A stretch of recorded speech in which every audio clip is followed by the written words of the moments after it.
পর প্রায় 2 মাস পর দীপ যাচ্ছে স্কুলে। Tata, good morning, welcome back to Jinia ব্লগসের নতুন একটা ব্লগে তোমাদের সকলকে অনেক অনেক ওয়েলকাম। আমি জানি না এখনকার ব্লগগুলো তোমাদের কেমন লাগছে। অ্যাকচুয়ালি এত অ্যাক্টিভ একটা লাইফস্টাইল থেকে পুরোপুরি সেডেন্টারি একটা লাইফস্টাইলে নেমে এসেছি। কাজ তো করছি না, তো দেখাবো কি। তো আমি ডিসাইড করেছি যে টুকটুক করে না একটু একটু করে, ভারী কাজ করবো না অবশ্যই, কিন্তু সমান্তরালের কাজগুলো তো করতেই পারি। প্রচণ্ড বোর হচ্ছি আর সূর্য ওঠার সঙ্গে সঙ্গে অ্যাক্টিভিটিটাও কমে আসছে। তো কালকে রাত্রিবেলায় একদম পুরনো সেই মানে দিলীপ রায়ের দেবশ্রী প্রসেনজিতের নটি বিনোদিনী সিনেমাটা অনেকক্ষণ ধরে দেখলাম, খুব ভালো লেগেছে। হ্যাঁ, ওখানে একটু নটি বিনোদিনীর যে আত্মত্যাগ, তার যে মাহাত্ম্য, তার যে বলিদান, নিজের লাইফ থেকে উঠে এসে অভিনেত্রী হওয়ার, যৌনদাসী থেকে অভিনেত্রী হওয়ার যে প্রচেষ্টা, যে মানসিক সংগ্রাম, যে ত্যাগ, সেটা বোঝা গেছিলো। এখন রুক্মিণীটা তো জানি না কেমন হয়েছে, অভিনেত্রী হিসাবে রুক্মিণী কেমন সে আমি বলতে পারবো না, কারণ তার মুভি আমি বেশি দেখিনি আর জানিও না খুব একটা বেশি। যেটা জানি না, যাকে চিনি না, তার ব্যাপারে কমেন্ট করাটা তো উচিত না। তবে রুক্মিণীর মুভিটা দেখলে বুঝতে পারবো যে এই মুভিটা ওটার সাপেক্ষে কত, ওটাকে যদি 100 ধরি এটা কত। তবে ওটাও যে 100 ছিল তাও কিন্তু নয়। এরপরে তো শুনছি শুভশ্রীও নটি বিনোদিনী করবে, দেখা যাক, দেখি। তবে এই ব্যাপারগুলো নিয়ে বাবুর সাথে আগে খুব আলোচনা হতো, যে রসরাজ, অমৃত বোস, নাট্যাচার্য গিরিশ ঘোষ, এই সব ব্যাপারগুলো নিয়ে, নটি বিনোদিনী নিয়ে, ঠাকুরকে নিয়ে। বাবু তো ঠাকুরের খুব ভক্ত, তো বাবুর সাথে আলোচনা হতো, তখন কিছু টুকরো গল্প শুনেছিলাম। এবার তখন ওই ব্যস্ত জীবনে বাবুর কাছ থেকে যেটুকু জানতে পেরেছিলাম সেটার সাথে কালকের সিনেমাটা মেলানোর চেষ্টা করছিলাম। তো যাই হোক, খানিক দেখলাম, তবে আরও দেখতে হবে, বেশ ভালো লেগেছে। ওইটা নিয়ে আর একটু কালচার করার ইচ্ছে আছে। তো চলো আজকের দিনটা এখান থেকেই শুরু করছি। এখন বাজে 9টা 9:15 হবে, তো এখন থেকে নতুন একটা ব্লগ শুরু করছি।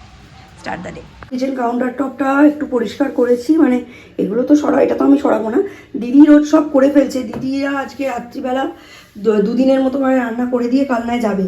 দিদির আজকে প্রচুর রান্নার চাপ আছে, ওই জন্য সকালবেলাটায় এই কাউন্টার টপটা আমি পরিষ্কার করে, আমি, দিদি আর সৌর্য যাব মাছ কিনতে।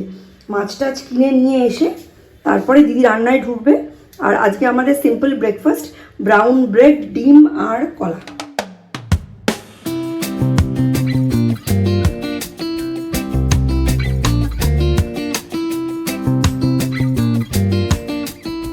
যেহেতু আজকে বিকেলবেলা একটু অফিসিয়াল কাজের জন্য যাবে, কাল না, দিদি মৌ দুজনেই।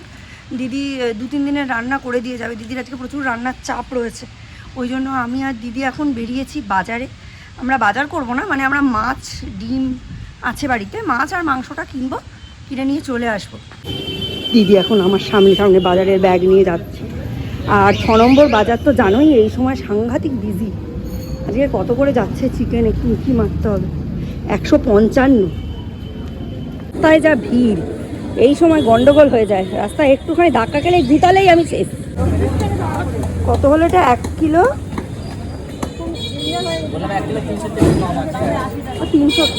300 হয় না, 500 বাটা। একটু ছাড়িয়ে দিস, কিন্তু ছাড়ানোর লোক নেই, আমি অপারেশনের রুগী, শুধু এলাম, ও মাছের দোকান চিনতে পারবে না দিদি।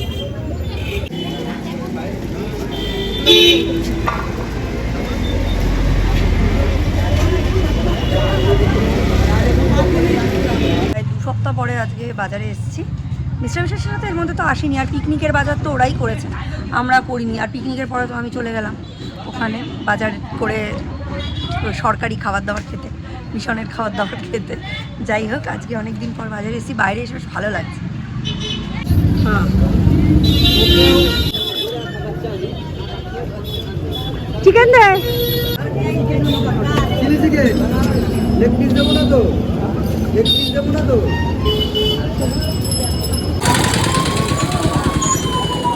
আমার মতো খেয়ে ফেলছে কাজ।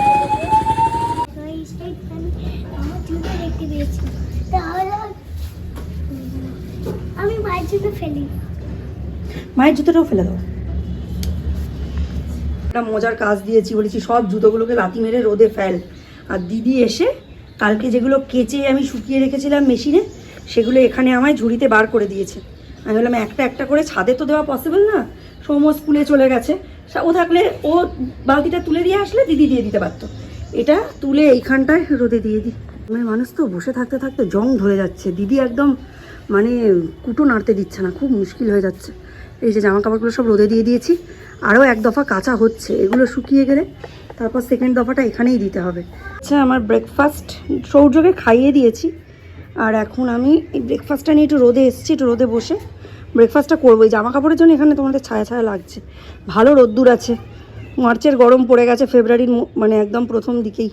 এটা খেয়ে নিই, খেয়ে নিয়ে ওষুধ আছে, মানে খাওয়ার আগের ওষুধটা খেয়ে নিয়েছি, খাওয়ার পরের ওষুধটা খাবো, ব্যাস তাহলেই সকালবেলার কোটা খতম। দিদির আজকে অঙ্ক করতে করতে মাথা খারাপ হয়ে যাবে। ঠিক আছে, বলেছি যে দিদি যে বেশি পদ কিছু করবে না, ডাল করবে আর মাছ ডিম মাংস 3 রকমই করে যাবে। মানে মাংস দ্বীপের মতো একটু কষা করবে। কালকে বেচারি ওই গোলমরিচ আলু পেঁপে কাঁচকলা দিয়ে ওইসব দিয়ে চিকেন খেয়ে পাগল হয়ে গেছে, ওর জন্য একটু চিকেন করবে। আর এদিকে মাছ কাঁচকলা দিয়ে ঝোল হবে, আর ডিমের ঝোলটা নর্মাল হবে। হ্যাঁ, এরকম করে দিয়ে যাবে, তাহলে এই 2 দিন আমাদের ভালো মতো হয়ে যাবে। তো দিদিকে তো ক্যালকুলেশন করতে হচ্ছে, মাছ কতটা কপিস নেবে, ডিম কপিস নেবে, কোনটা ভেতরে স্টোর করবে। তো দিদি ওই ক্যালকুলেশন করে কাটাকুটি করছে আর ব্রেকফাস্টটা করছে, আর আমি এখানে ব্রেকফাস্টটা নিয়ে বেরিয়ে গেছি। তো দেখছি মনটা অস্থির হয়ে যাচ্ছে। বাড়ির কর্তি পড়ে থাকলে যা হয়, পুরো ধুলো জমে গেছে। সরস্বতী দিদিকে বলে এগুলো ঝাড়াতে হবে। দিন আগে তোমাদের চোখের সামনে এত শখসাদ করে করা জিনিস, দেখো খালি অবস্থাটা, দেখেছো? আমি এসে দেখি, আমি যেহেতু বলেছি ডিমের খোসাকে আমি সার হিসাবে দিই, সমস্ত ডিমের খোসাগুলো এই গাছটার গোড়ায় দিয়ে রেখেছি। আমি এখন প্যাকেটে করে ভরে এইখানে রাখলাম, এটা ওকে দিয়েই ফেলাবো। আর বলবো আমার গাছে কখন কোন সার দিতে হবে এটা ডিসাইড করে এইটাকে একটা মিনি ডাস্টবিন বানিয়ে ফেলো না দয়া করে। আজকে গাছের পাতাগুলো একটু মুছে দেবো, এখনও শুকোলো না। এদিকে আরেক গামলা কেচে শুকিয়ে একদম রেডি। এই যে তুলসী তলাটাতেও অল্প একটু জল দিয়ে দিলাম, তুলসী গাছটারও কয়েকদিন যত্ন হয়নি না। মনে হচ্ছে এই কাজটা বাকি, ওই কাজটা বাকি, এটা করি ওটা করি, কিন্তু একদিনে সব লোড নিলে হবে না। একটা রবিবার কোথাও ঘুরতে গেলে তারপরে সোমবার থেকে একটা সপ্তাহ তোলঘণ্ট হয়ে যায় না, তো পুরো একটা সপ্তাহ তোলঘণ্ট। এটা ঠিক করতে করতে 1 মাসের কাছাকাছি লাগবে। কিন্তু যেটাই দেখছি মনে হচ্ছে এটা করি ওটা করি। ধুতিটা শুকিয়ে গেছে, এই যে বড়ি দিয়েছিলাম, বড়িগুলো আমি পর্যন্ত এসে খুঁটে তুলেছি। বাড়ির দুটো পাবলিক দুবার করে হসপিটালে ভর্তি। দিদির ওপর তো অসম্ভব মেন্টাল প্রেশার, আর দিদি তো খালি ছুটে ছুটে রান্নাঘর স্টোর রুম, মানে কি রান্না করব, কখন করলে 3টে রুগীকে টাইম মতো খেতে দেওয়া যাবে, এইসব করে যাচ্ছে। আর এই মক্ষুনি মৌ আর সৌর্য বেরিয়ে গেল আইসক্রিম খেতে। আমি এখানে ঘুরঘুর করছি, তাই দিদি বলছে গিয়ে শো। আমি কালকের ব্লগটা এডিট করে জাস্ট এক্ষুনি ওই শিডিউল করলাম, করে নিয়ে তারপর দেখছি মিস্টার বিশেষ কয়েকটা ব্লগ পাঠিয়েছে, ছোটো মিনি ব্লগ। উনি বেশি তুলতে পারেন না, একেতে রাস্তাঘাটে থাকে, তার উপরেও একদম ক্যামেরা ফ্রেন্ডলি না। তো এখন তো আর 3-4 মাস বড়ি দেওয়ার গল্প নেই। দেখেছো ভগবান যা করেন মঙ্গলের জন্য, চাপে চাপে দিয়ে রেখেছিলাম বলে। এই 3 মাস পরেই তো আস্তে আস্তে বর্ষা পড়ে যাবে, তখন তার বড়ি দিতে পারবো না। আমি বর্ষাকালে কী খেতাম? ভগবান যা করেন মঙ্গলের জন্য। জায়গাগুলোর অবস্থা কী, এগুলো আজকে সব জল দিয়ে ধুইয়ে সরস্বতী দিকে বলবো মুছিয়ে দাও। এদিকটারও যেমন অবস্থা, এই দিকটারও তেমন অবস্থা। এখান থেকে দুখানা বাসনের গামলা তুলে রেখেছে, মানে বাড়িটাকে না পুরো বস্তি বাড়ি বানিয়ে দেবে, এইরকম প্ল্যান সরস্বতীদির। তার ওপর কী বলো তো, একা হাতে সব করে করে অভ্যস্ত তো, দিদি করছে তো আমার মানে গা শিরশির করছে, মনে হচ্ছে এই বেশি চাপ হয়ে যাচ্ছে, এটা করতে পারছি না ওটা করতে পারছি না, অশান্তি লাগছে। আর দিদি খালি বলছে গিয়ে শুয়ে পড়ো। আরও বেশি শুনে কানে মাথা জ্বালা করছে, মনে হচ্ছে কোনো কাজই করতে পারছে না, একজনের মাথার উপর দিয়ে চলে যাচ্ছে। মানে দিদির মাথায় এখন প্রপার মানে অ্যালজেব্রা, তারপরে প্রপার এরিথমেটিক এইসব চলছে। মানে এত পিস মাছের মাথা, এত পিস পেটি, এত পিস দাগা, এতগুলো ডিম, এতগুলো মাংস, এরমভাবে 2টো মাংস হবে, একটা হচ্ছে কালকের মতো স্টু টাইপ হবে, একটা কষা হবে। মানে ওই এই যে 2.5 দিন আমরা খাবো, কী খাবো সেটার ব্যবস্থা তো করে দিয়ে যেতে হচ্ছে, মাথায় ওইগুলো রয়েছে। তো ওইগুলো নিয়ে দিদি ভাবছে, আর আমার বাকি কাজগুলো দেখে না গাছি যাচ্ছে। আর এই যে দেখো এই জায়গাটা দেখে বুঝতে পারছো কি না, বা কতটা বুঝতে পারছো জানি না, এই জায়গাটা পুরো ভিজা নাইটিটার। এখানে একটা ড্রেনেজ মানে পাইপ ফিট করা আছে, বলেছে এটা দিয়ে পোস্ট অপারেটিভ যত ফ্লুইড ভেতরে জমা হবে সেগুলো বেরোবে। এটা নর্মাল, প্রত্যেক দিন কেচে ফেলবেন, এটা নর্মাল লিকুইড। এটা যদি বেরোতে না দেওয়া হয় তাহলে কিন্তু পরবর্তীকালে আবার হার্নিয়ার চান্স থাকে, সেটা এমনিও আছে। তো এইটা বেরোবেই, এইটার জন্য মানে আমার গা আরও বেশি নিষ্পিস করছে। এই হচ্ছে সেদিনকার সমস্ত জিনিসপত্র সব তুলেছি, সারা হাত এখন ফুটো। এই হাতেও চ্যানেল হয়েছিল পরের দিকে, তারপর এইখানে হয়েছিল, এখান থেকে ভেন নিয়েছে। মোটামুটি রবিবার থেকে 8 দিন ধরে তো খালি ফুটিয়েছে, সেইগুলো তো সব রয়েইছে। প্লাস হচ্ছে এই যে এই হাতে একটু কম। প্রথম দিকে এই হাতে করেছিল, তারপর এই হাতটা সাংঘাতিক রকম ফুলে যাওয়াতে ওরা আবার পরে এই হাতটা করলো। দুনিয়ার পাতাপুতি জড়ো করে রাখা, তার উপর সুন্দর করে চাপা দেওয়া, এগুলো সব হচ্ছে সরস্বতীদের কীর্তি। নিচে ফেলে দেবো, এবার ঝাঁটিয়ে পরিষ্কার করে এটা উদ্ধার করি। শুশ্রূষাতে 4টে ORSL ওরা নিয়েছিল যাতে আমাকে খাওয়াতে পারে। তো তারপর তো আমার তো নাকে নল, পায়ে নল, হাতে নল, পেটে নল, পোদে নল, সব জায়গায় নল গুঁজে দিয়েছে, তখন এটা আর খাওয়াতে পারিনি। যাই হোক, সরি ফর দ্য ল্যাঙ্গুয়েজ, কিন্তু এইটা আমাকে বলে এটা রিটার্ন করিনি, এটা নিয়ে নিয়েছি, আপনারা খেয়ে নেবেন। তো আজকে এখন একটা খাচ্ছি।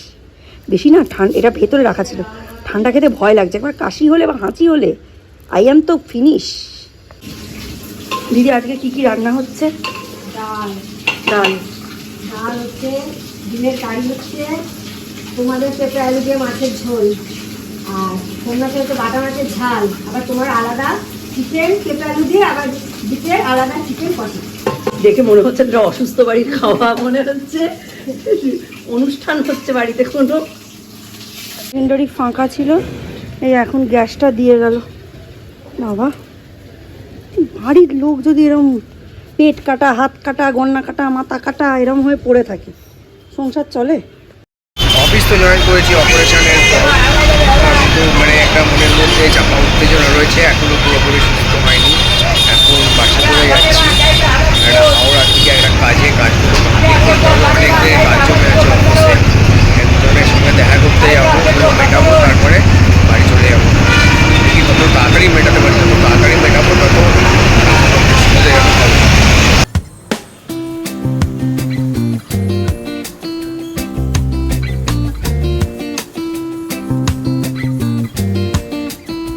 এই এয়ারপোর্ট, এখানেই দেখা করতে হবে একজনের সাথে, ওই জন্য এসেছি তড়িঘড়ি। চলো দেখা করে আসি। হয়ে গেল কথা, নেক্সট উইকে আসতে হবে, তাহলে আমার কাজ হয়ে যাবে।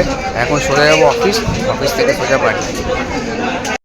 ওই যে হাওড়া ব্রিজ দেখা যাচ্ছে, আর এখান থেকে বাস ধরতে হবে। একটা বাস তো মনে আসছে অলরেডি, চলো দেখি।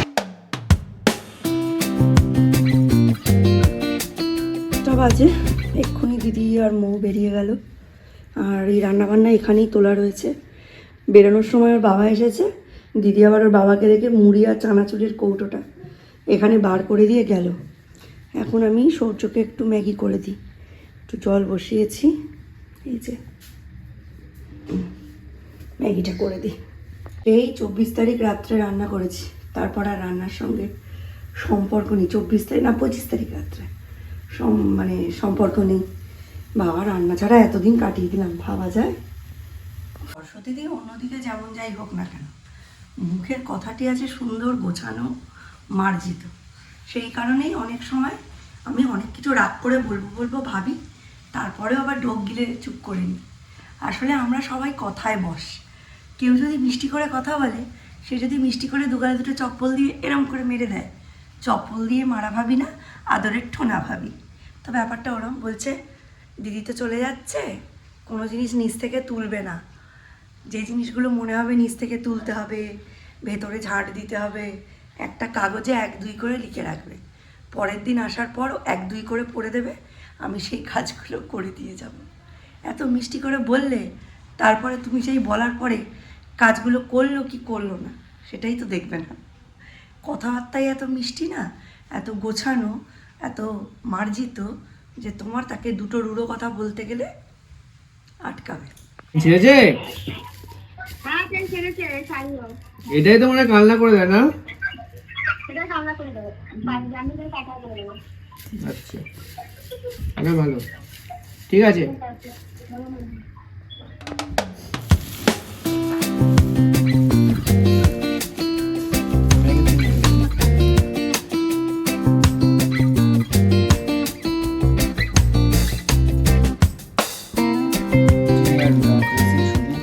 মোটামুটি কথা হয়ে গেছে, আর এগুলো কিনেছি ড্রেসিংয়ে উনি যা রেকমেন্ড করেছেন সেগুলোই।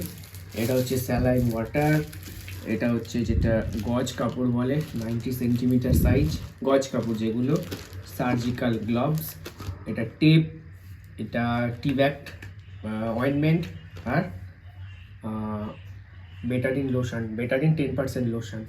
এগুলোই তো মোটামুটি বলেছি, এগুলো তো অ্যারেঞ্জ করে রেখেছি। আর লাগবে তুলো, তুলো মনে হয় ব্যাগের মধ্যে খানিকটা আছে, যেটা নার্সিং হোম থেকে দিয়েছে। তো কালকে মোটামুটি বিকেলের দিকে উনি আসবেন, তো আমি ফোন করতে বলেছি, ফোন করব। অফিস যাব, বাট চলে আসার চেষ্টা করব 3:30 4টের মধ্যে, কারণ কালকে ফার্স্ট ডে, মৌ নেই বাড়িতে, শুধু দীপ একা থাকবে, সুতরাং ম্যানেজ করার যদি কোনো সমস্যা হয় সেই জন্য চেষ্টা করবো চলে আসা। ক্যামেরার সামনে অনেকদিন পর পর আসছি, অ্যাকচুয়ালি ব্লগটা নাহলে কন্টিনিউ করা মুশকিল, কেন যিনি এত নট 100% ফিট নয়, ওই জন্য বেশি ক্যামেরা ফেস করছি না। বলছি তুমি আমার ব্লগ চ্যানেল এখন ভিডিও দিতে থাকো, তাই চেষ্টা করছি যতটা পারছি, যতটা পসিবল। সবসময় কাজে ব্যস্ত থাকি, তার মধ্যে যতটা পারছি আমি একটু একটু করে ভিডিও ক্যাপচার করছি, তাকে তোমাদের সামনে শেয়ার করছি আমাদের জীবনে এখন কী ঘটছে, এটাই তো ব্লগ। তো তোমরা ভালোবেসে দেখলে আমরা কিছু লাভবান হই, না দেখলে কিছু বলার নেই আমাদের, আমি কাউকে তো ফোর্সফুলি বলতে পারি না। তো এই নিয়ে সবাই ভালো থাকো, জিনিয়াকে সাপোর্ট করো, তাড়াতাড়ি সুস্থতা কামনা করো, এই বলে আজকে ভিডিওটা শেষ করছি। নেক্সট ভিডিওতে আবার জিনিয়া অবশ্যই আসবে।